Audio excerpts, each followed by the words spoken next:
Dharmapriya financing company private limited. Ottapalam reference library and വായനശാലയുടെ നേതൃത്വത്തിൽ തദ്ദേശ ജനപ്രതിനിധികൾക്ക് സ്വീകരണം നൽകി. ഒറ്റപ്പാലം റഫറൻസ് ലൈബ്രറി ആൻഡ് വായനശാലയുടെ നേതൃത്വത്തിൽ തദ്ദേശ സ്വയംഭരണ തെരഞ്ഞെടുപ്പിൽ വിജയിച്ച ജനപ്രതിനിധികൾക്ക് സ്വീകരണവും ഇന്ത്യൻ റിപ്പബ്ലിക്കിന്റെ വർത്തമാനം എന്ന വിഷയത്തിൽ പ്രഭാഷണവും സംഘടിപ്പിച്ചു. മുൻ വിദ്യാഭ്യാസ മന്ത്രി സി രവീന്ദ്രനാഥ് ഉദ്ഘാടനം നിർവഹിച്ചുകൊണ്ട് ഇന്ത്യൻ റിപ്പബ്ലിക്കിന്റെ വർത്തമാനം എന്ന വിഷയത്തിൽ മുഖ്യ പ്രഭാഷണം നടത്തി. വേദിയിലെ ബഹുമാനപ്പെട്ടവരെ, പ്രിയപ്പെട്ടവരെ, കേരളത്തിലെ മുഴുവൻ വായനശാലകളിലും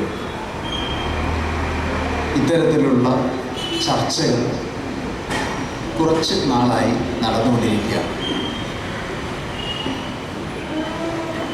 കേരളത്തിൽ വായനശാലകൾ ആരംഭിച്ചത് ഒരു പ്രത്യേക കാലഘട്ടത്തിലാണ്.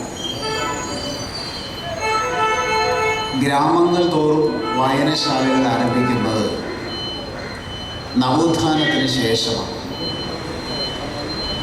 നവോത്ഥാന ആശയം റഫറൻസ് ലൈബ്രറി ആൻഡ് വായനശാല പ്രസിഡന്റ് ഇ രാമചന്ദ്രൻ അധ്യക്ഷത വഹിച്ചു. Secretary IM Satheesan, taluk library council അംഗം KP സുധീർ, ജില്ലാ ലൈബ്രറി കൗൺസിൽ അംഗം C Vijayan, library council joint secretary P Parameswaran എന്നിവർ പങ്കെടുത്ത് സംസാരിച്ചു.